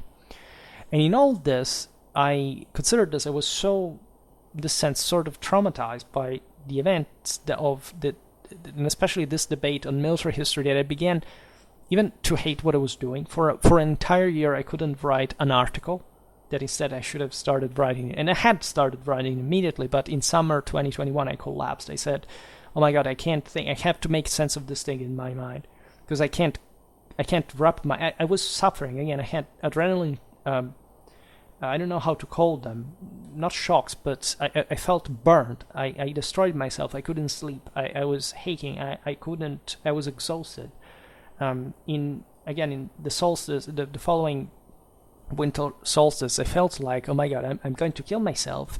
If I continue with this shocks, because I can't sleep, I feel weak physically, because I'm burning all my energies, right? This is serious. I didn't think of hospitalization, but I was feeling really, I felt something was happening to me. Then what saved me in a bit was this same moment of crisis, and the awareness that I was entering another, dimension of knowledge, and finally making sense of so many things that up to that point I had not seen. And ever since I've been experimenting this, and it does work much more than the previous system did, even though I still salvage everything on it. But of course I don't totalize just on the base of, Clausewitzian idea, because I discovered that those same metaphysical Clausewitzian metaphysical concept is framed within something that goes beyond war and beyond the von Krieg, etc. And so that I must teach also from Clausewitz, but especially I must teach the broader picture that I'm becoming ever more aware of. And it's not a sort of cult or whatever. I'm really not the type. I don't follow anyone. Nobody's. I don't know how much people understand me or not. Sometimes, of course, I may be very polemical and pointing out the weakness of those who can't make it, as also, however, the weakness of those who should make them do something, right? And so, when I look at Schwerpunkt, I realize that what I'm doing here is it is in part what I am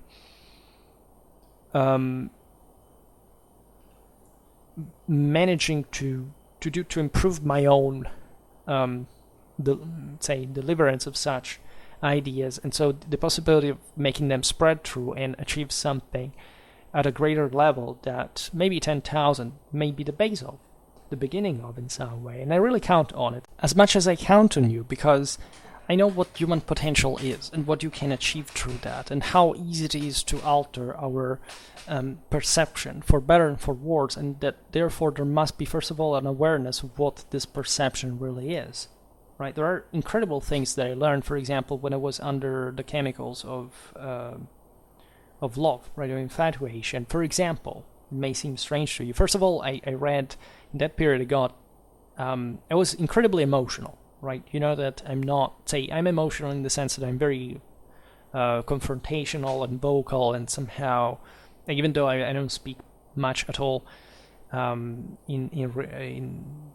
everyday life, if not with myself, right? So, but you understand that I have this sort of passion, right? And I do have that, and that's exactly what probably even scared that woman, because I was incredibly strong in that way, and I've never felt so strong in my entire life. I never felt such a great force, and I discovered also in the traditional Indo-European meaning of love what that thing actually is in relation with God, and why that the connection, the union between man and woman is so important in this regard. But I also realized how powerful that is, and how painful that is, and how I almost destroyed myself in the process. So I crashed somewhere, and that told me how powerful and dangerous that the forces that humans can find themselves really are.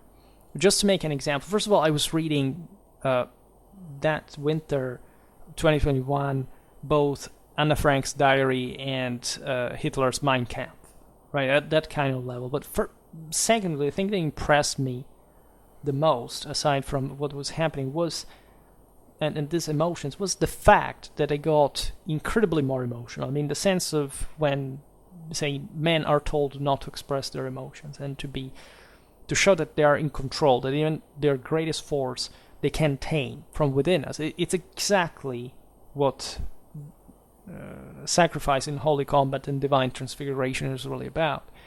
And I felt something incredibly weird that is, I'm a military historian. I also grew over the years, since I think my teenage, desensitized to any kind of violence.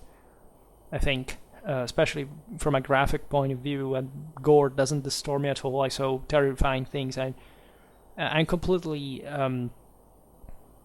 cold, emotionless towards these things.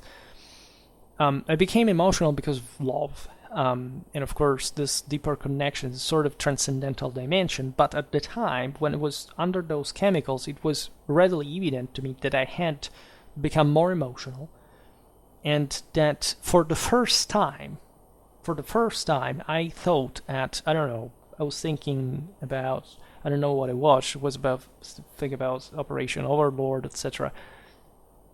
It hit me for the first time, because now I can't replicate that, because I'm out of that chemical storm. But I realized at the time, I was thinking at those guys getting killed, their families, and I began to literally cry over them. Like, again, for decades in my life now, I pictured that war in general, violence, suffering, pain. I teach the art of war. I specialize in tactics. My task is exactly to explain how people slaughter others in large numbers. And for the first time in my life, under that chemical alteration of my brain, I realized I thought about those guys, and I began to cry. I began to feel the pain. I began to feel what, I don't know, thinking of the mothers of these people. At the pain, at the sense of and it shocked me, like, in the sense, not because of the violence that still I don't give a damn about, but the fact that I could be altered so potently by this, for no rational reason. And then I understood how it's not just reason, it's not just discipline. It's, remember when I say what the things about the Romans that never abandoned the concept of virtus, of individualism, of force, of feelings, of whatever. The same thing that von Clausewitz actually says in the Trinity, right? You cannot have one without the other. This is the same concept of the Apollonian and the Dionysian.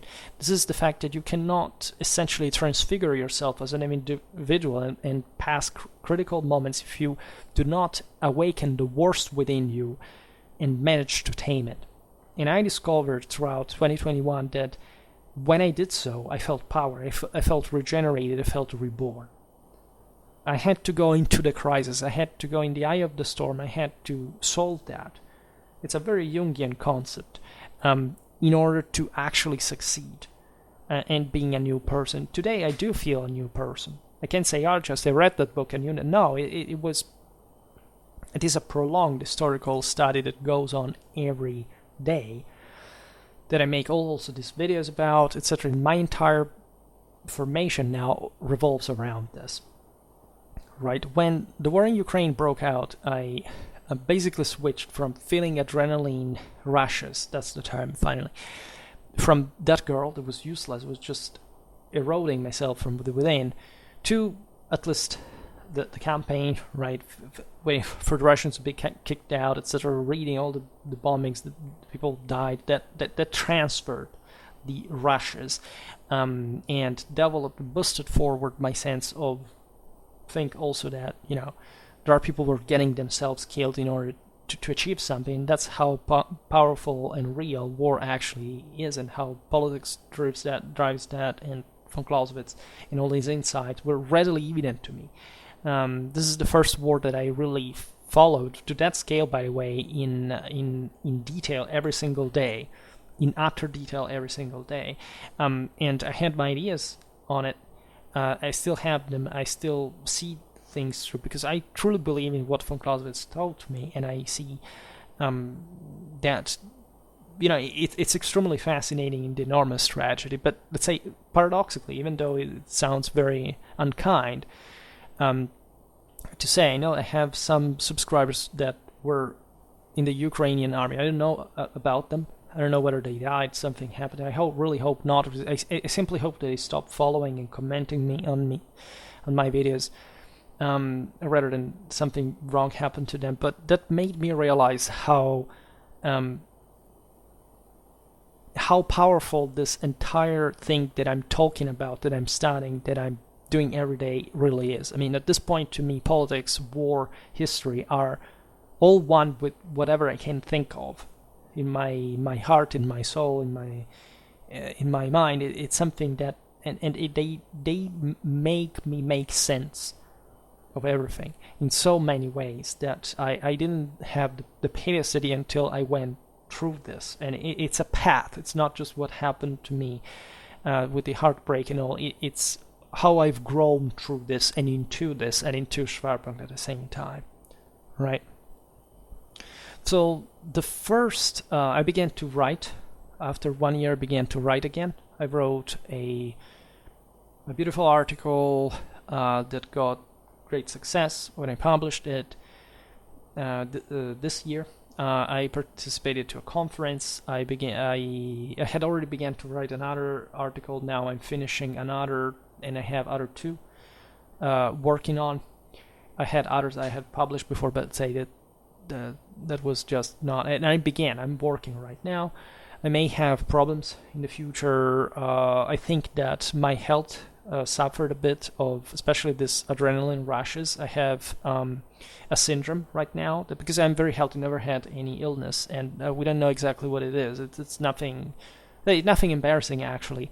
It's a very clean syndrome that is very physical, very mechanical. It doesn't have to do with my head, but I think it came up because of this sort of abandonment that I felt for a long time. This rushes, this contraction, this sort of I became much harsher, scrupulous, right, etc. in certain things. But I think I began to deliver things exactly how I needed to, and yet I have this problem. I have problems for the environment. I may have to change apartment because of the noises that will come at some point, probably not before next year. But it's I fortunately have another place where to go. It's just 300 meters away. It's not a problem, but I don't like it. I just am a bit worried about this, but I fortunately can fix it to some degree, and I will battle as I've always done because I am aware of my rights and especially how to make them respected, even in the lack of some effective justice as far as these problems are concerned. I began to do a lot of stuff right afterwards, also with university. I even had, thanks to Schwerpunkt, some private work of sort, private consultancy. I began to earn something consistent here and there. I am doing something. I feel like I'm going somewhere now. I still have lots of worries. I still have a lot of concerns. It's completely normal because I realized that if you do not see those problems, it means that you're going to be crushed by them, because there always are. Like, the more you expand, the more powerful you become, and the more you're supposed to handle. Things are not going to be easier. Things are going to be more difficult. But exactly for that, it's exactly the most important things that you will succeed in, right? So the channel also benefited from this. I had, again, this moment of stasis that lasted until essentially the late spring and summer of last year. Essentially, everything went down again from that September 2021. We had this plateau from, let's say, December 2021 to April, May 2022, and things began to rise again. Especially last summer, I had the peaks again. I basically surpassed at some point in the peak what I had ever done before, but it took a bit to rise again, and it's essentially only from this year, from January, that 2023, that I managed to reach the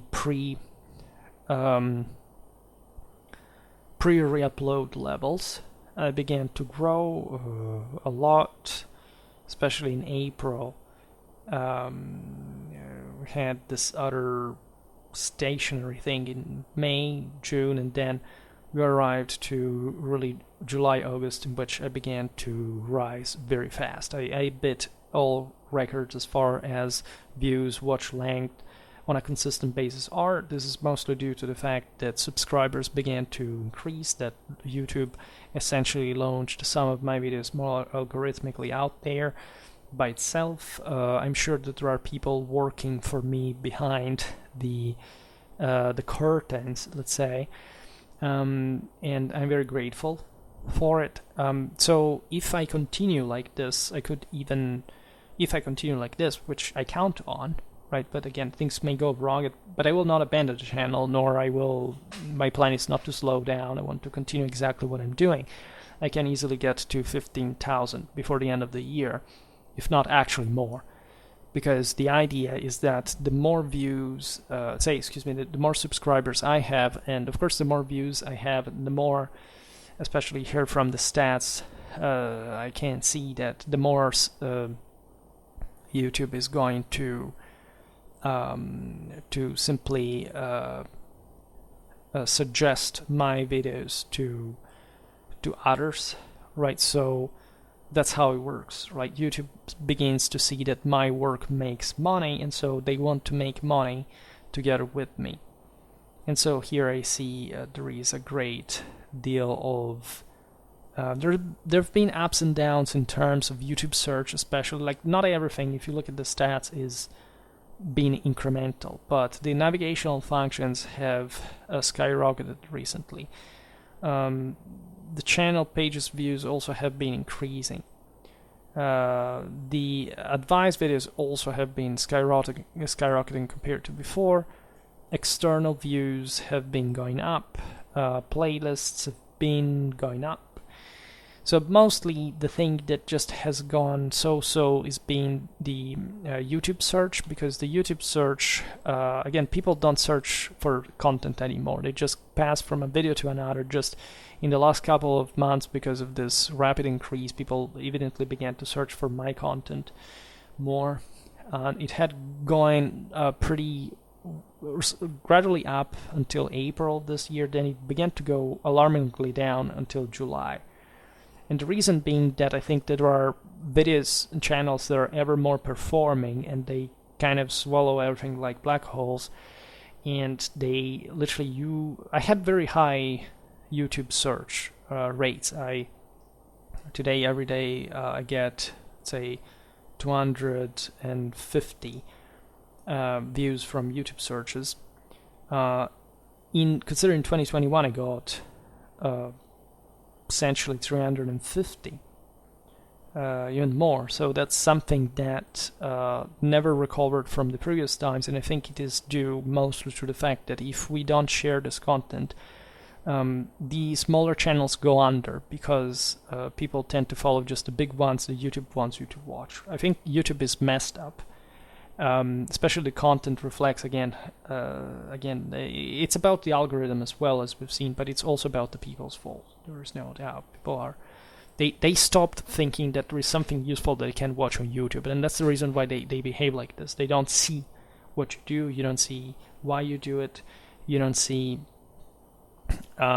essentially why I'm doing this stuff, and so it's extremely complicated for anyone who comes on my channel today, especially younger people, to make sense of anything I'm doing here. I don't know how true this is, but I think the internet has changed a lot, too much. I think the time in which there was the average kind of middle class kind of person who had some historical ambition on the basis of some serious scientific basis, aside from wishful thinking that was already full of before, is over. Right? So I see here my channel is growing dramatically, and I don't know exactly why. I think that there's been a lot of sharing of the content on other channels. People literally are being told that I exist, and so they surprise find out that I exist, and then they come here and they say, "Oh my God, where were you all this time?" Well, I was exactly here. Where were you? I would ask rather. And why do you like so much this content? If you what is that you watched in instead? That's the most important part of the story, I would say. So things are, it's much easier to make sense of the past than most of the present, right? At least in a comprehensive fashion. Sometimes we make up narratives. We also willingly we emphasize certain aspects rather than downplay some others. This video was just to show you that there is someone behind this that is pretty much like you, right? That I never acted on this channel as the guy that is supposed to to outsmart or to outperform or to really beat all the others, right? But the sense is that there is a side of me that is actually that ambitious, and that surely is doing all this ready to strike further, right? The point is also, however, that I really started this like anybody could, right? I wasn't favored. I didn't share. I thought this thing would grow by itself. There was a time in which I didn't even want to put to put to monetize. There are some videos still that I didn't monetize because I think they would be too much, in a way, because I think this thing should just either win or disappear, right? I don't think that this doesn't mean that I will delete it at some point. It means that I count on my work. There are lots of things that we do without knowing how things will go. But if you don't try, if you use that as something to limit your work, you will always regret it. But in a deep, say, there is a metaphysical dimension to it, because you literally do not have an idea of how it could have gone. And with YouTube, I think it's been like this, that for a long time I've just been eating dust, and I've been paying for my mistakes, and I have obviously gotten what I deserved. But when I see that the channel now is growing, and that it will keep growing, because in all this, the channel has never went, especially subscribers, they never went down, right? It has never gone down, and aside from, yes, the views when I re-upload it, but that's an algorithmic thing. It's because people didn't see it in the YouTube searches engines at the top, etc. It's not because people who were here, who kept coming, were thinking less of the channel. On the contrary. In fact, I'm thinking right now that it makes ever more sense to continue now, because it really starts showing what I thought could be done. Now, I don't know how the progress will be. There will surely be other challenges. The channel also can't grow infinitely. But if I can make, let's say, a living out of this, among the other things, because, say, even if I didn't have this channel, I still have my background, right? But if I am brought to regulate, to control, to manage this more often, of course, we can bring this to an unprecedented level of not just engagement, but of or performance, but to a greater capacity of meaning. I'm enormously dissatisfied with most thinkers that exist nowadays. I, again, as I was saying at the beginning of the video, don't think that there is such an insightful, objective, and in fact meaningful content out there. Not just on YouTube, but in general. I mean, most figures that people look up to, that they follow, whatever. I don't know about you, but I think that yes, they can say something positive here and there, but they're hardly ever, getting to the actual point. I went through what I explained to you, that this thing of tradition, of course, is something that I haven't even began with to analyze, to be vocal about. I kept this for a time in which I would have more views, a bit. So the sense is that the more this channel grows, the more motivated I am to specifically put the stuff on the fore and getting to a level of unprecedented change, not just for the channel, but for anybody who's going to watch the stuff. I confess that there is there's not just a lapse time between, of course, the learning, constituted by the learning process, but also some sort of care, conscientiousness, and somehow, prudence in this, because there are lots of, for example, I am usually not satisfied about the videos I make, right? I understand which ones are the best, though. And I realized that most of my best content was not, for a reason or another, watched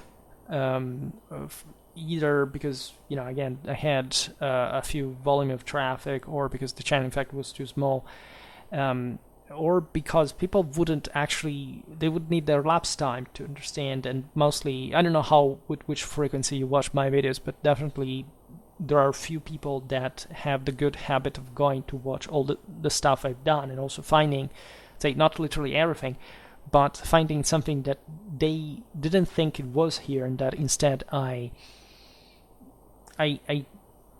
took care of, right? It's frustrating to do this, but it's also beautiful because it teaches you how to talk to people. You understand what they want, you understand what they wonder about. One thing, of course, first of all, I thank you very much for everything. I thank you for all the beautiful questions that throughout the years.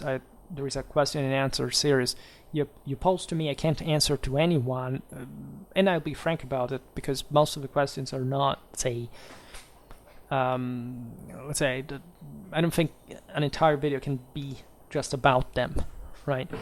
There are either too big topics sometimes, other times too small ones, so you need to balance things out, and you have to realize that I have my pacing that is heavily dependent on what I have also already uploaded. So if you are going to ask, typical questions sometimes, have you made ever a video about this? Why don't you search for it? There's a search function for the single channel, right? I don't know what kind of, admittedly it's not a very frequent question, but it does happen, and that makes you wonder again on if that's the attitude, like what are you here for even in the first place? But when I see, again, these numbers of people sticking around and arriving and subscribing and being that concrete about the wall, I understand that there is a good potential for putting on the fore, again, more important concepts that you have previously not known. Just, you must be aware of this, that this is not a channel designed to entertain you. Like, if you think that this is the case, this is yet another historian trying to act like I could make all this, Schwerpunkt, the greatest PhD in the world who talks about everything, knows everything. This is not about that. The content is never going to be designed to appease you, like to make you feel better than what you are, or to flatter you. This channel is not made for entertainment. This is made for a serious study. You should be listening to everything, every word I say very carefully, taking notes, listening to every single video a couple of times before expressing judgment, whatever. Because what I've seen all over is that most people, even the ones that actually like my content, do not understand it. And you lose into it, because you don't have to think about me. I don't lose. Like, I may lose to a degree, but I'll keep doing these things for reasons that are different from whatever yours are to listen to me. You lose because I have covered that much stuff that you have already an enormous library. De facto for free, aside from a bit of ads and some, because I monetize because YouTube monetized in my stead. So at that point I said, I don't care, we'll monetize rather than just them making money and people seeing ads anyway, and that's it.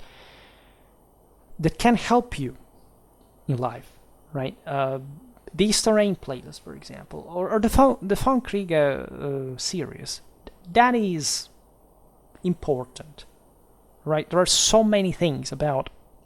There are people who approach me because they think that they follow the channel of the expert military historian, so they're so intelligent themselves, right? And they don't even listen to what I say, and they don't even understand what the whole thing is about. They can't even make a political or strategical analysis after all the time that I explained certain things. Maybe not satisfactorily, in the sense that that's not what the channel has been in a, let's say, there's not a video like saying how to make a strategic analysis. Yes, there is something. I made something of that too, but it's also something that requires an application that goes beyond these videos. You must study history by yourself. You can't pretend that I'm making the work from you. You will listen to me and you will magically be smarter. You will also just have the same or greater level of awareness if you have not spent decades of your life reconstructing campaigns and battles from the actual sources continuously. This channel has a very sound assumption that everybody is free to say what they want, but this has absolutely nothing to do with the worth of any opinion. There are certain opinions that are virtually useless, insignificant, irrelevant, and this channel is also incredibly, I censor lots of stuff. Sometimes I get even compliments that you say, I like this video because, and they say something that I didn't say. I will never allow a comment like that, because if there are still these problems of comprehension, I will not confuse people further by fueling this sort of superficial approach. I know that I have lots of dedicated, intelligent, I know because I see them, I read them, you contact me, etc. followers. I know, by the way, that I have 10,000 subscribers, but there are lots of people that also watch me from outside of YouTube, meaning that they don't have an account or anything, and I absolutely think also those more than 10,000, in fact, altogether. And I ask you to join. Like, if you actually care about this channel, this is what you have to do. You have to be serious about what I'm doing, right? And you have to be serious about what you are doing, right? Without that, there is a meeting point, which is surely going to be even conflictual, because it doesn't mean that you have to agree with everything I say. But if I said 10 times more what you used to criticize a point that, again, you could have easily had explained if you had just listened to older stuff I listened to, that's not how it works. One of the few things that I maintain, somehow, rigid and authoritarian fashion on this channel is that in order to say anything about my work, you should listen to all of it. And that's a challenge. It's 1,800 videos already for you to listen to, because that's also what these things actually are. They're podcasts, right? The pictures are important because I select them in a careful way, and especially the newer videos are improving on the base of that, because it takes time, even just to find pictures, how to present the work in a certain way. So I improved. I made a lot of work. Before I wasn't anything compared to what I do now, right? So and yet people at the time were already interested. So consider this, that there is a sort of volume of stuff that you can search through, research through, that really makes the entire thing, that you can't simply ignore per se, right? You can't ignore it because not because I said it, but because what is said there contains the meaning that I'm talking to you about. This stuff can potentially help you to solve life problems, right? Not in a salvific, messianic way. You have to make the work. I'm never going to lie to you about that. It's not it's a motivational thing. Say you can do it, yay, and then except you have to spit blood and sweat tears in order to actually achieve anything, right? This is not, again, it's plenty of people who motivate you like with that, just the good part, then the difficult, say the easy part, or at least the inspirational part, then the actual part in which you have to work. This is the illness of our generations that will cause severe damage to the world, is already doing so right now.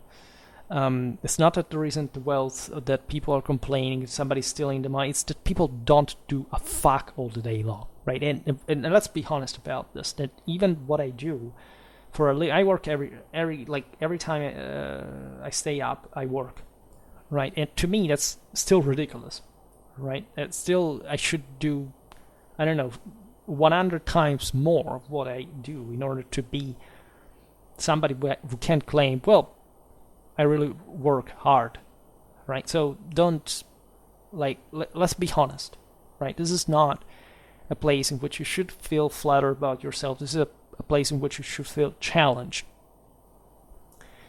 And learning how to be able to cope with this and to fix things and to make things done. Right? This is what Schwerpunkt is about. Today I will not talk about my general ideology and beliefs and values and principles, because again there are these 1800 videos, but it's not necessarily about, I mean, it's mostly about that. Yes, it's true, but that's a good reason for keeping on to follow me. And I will talk to you about this. I will try to increase specifically, to push a bit on the accelerator as far as this traditional content is concerned. Because I also noticed, just like I didn't know this before, that most people do not know what tradition actually is. Right? It's something that they literally never heard anywhere. This is not an hyperbole to say, well, it's what, I don't know, our grandparents believe in. No. It's something that you literally have never heard of. From nowhere. Right? From the books that you read, from the people that you listen to, from the institutions that you attended. This is not something that they teach. Or that they know, that they're aware of. Right? It's easy to find. Right? It's not, I don't know, it's fallen from the sky sometime. But the meaning of it, it's as if it was the last thing I said, right? And there is a specific reason that you are essentially rowing backwards compared to, for which, in fact, you do not know it, because you do not want to know it, even unconsciously, and that's the entire point of the story. As far as this channel is now medieval history or warfare or whatever, it's up to you to determine. I can maybe update a bit the channel in the descriptions and something that can be more useful to access the content, whatever. I've been working a lot on the playlists, this stuff, but I realized that's not exactly the game changer per se. I have lots of YouTube is much simpler than it seems to some degree, but you also have to be, in fact, as always, it's difficult, right? And that's the point. I don't want to discourage anyone who would like to start this, but it's definitely not a great time, and we don't know what this thing will get to in a few times. So I don't know what's the future of this channel, because I don't know what's YouTube's future.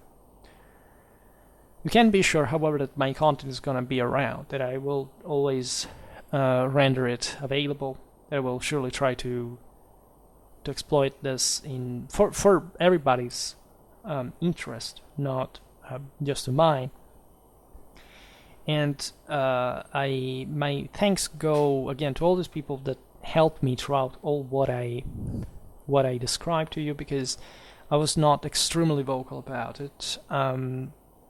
It is still a situation that I feel like I've handled in my life, so there's never been there's been a breaking point at some point, but that's something that I've always kept, that I externalized at some point, but never outside of my home and Schwerpunkt. Infunctionable this, because this now has a purpose, this now has a meaning, and I see it.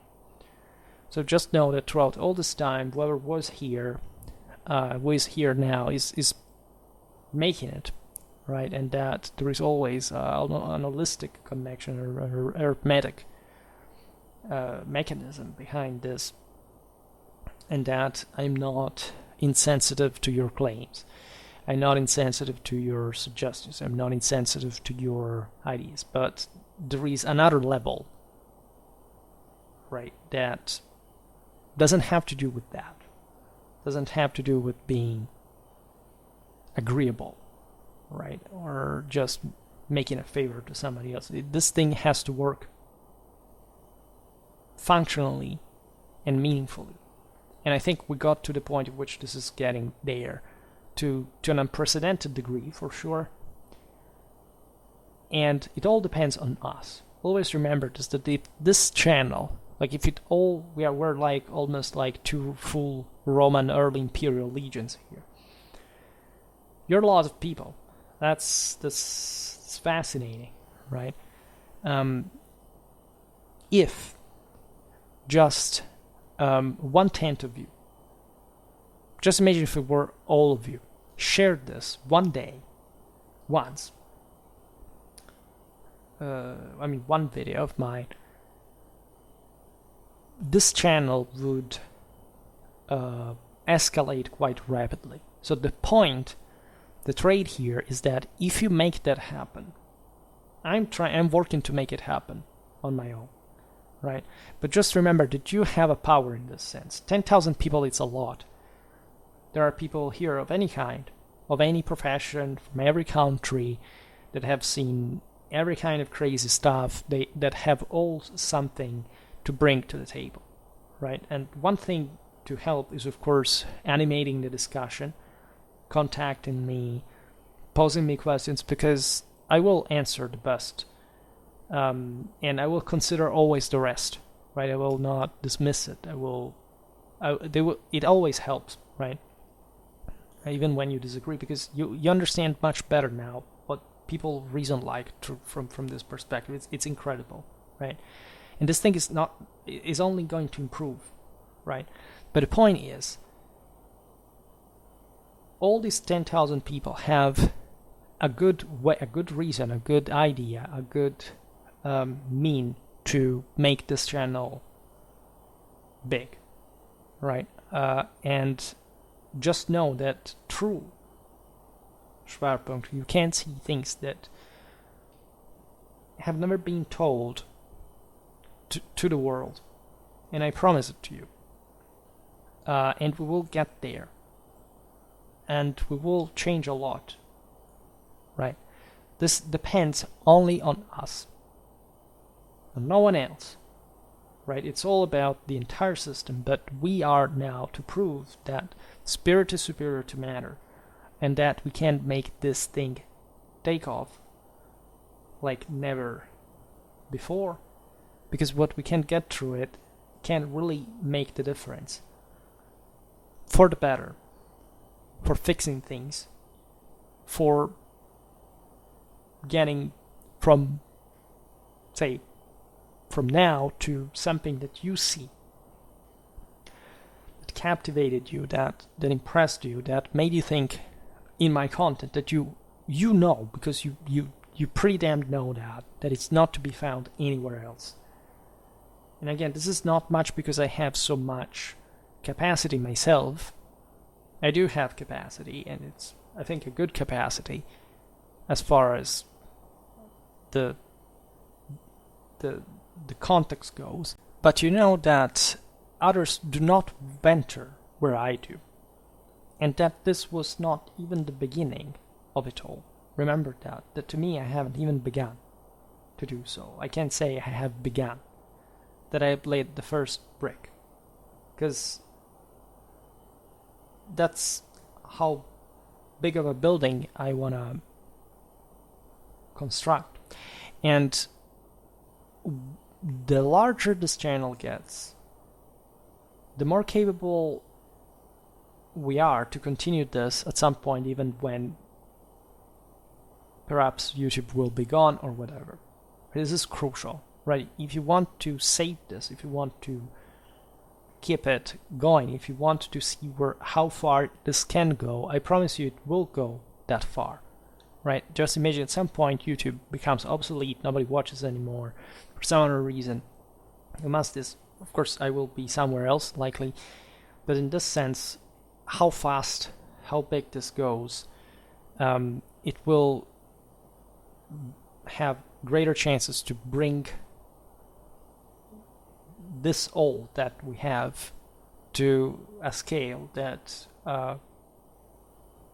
at some point we wouldn't even fathom, right? So I really care about this message. It's something I've been open about since the very beginning that this channel had ambitions, that it was not just, getting involved in how history is told or represented. This is truly about what we can get at a much higher level. And I really think that it's possible, right? You demonstrated to me that it is possible, right? But in order to get there, we have to do much more. I will do much more. Will you? This is the most important thing. As far as 10,000, again, it's amazing.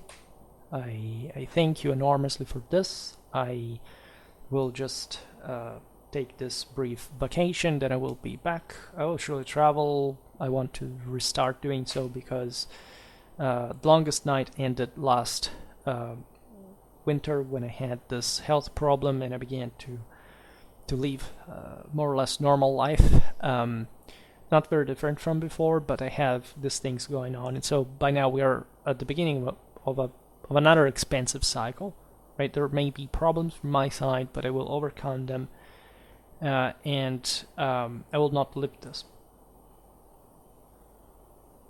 for the aforementioned reasons. So I really would like to hear you.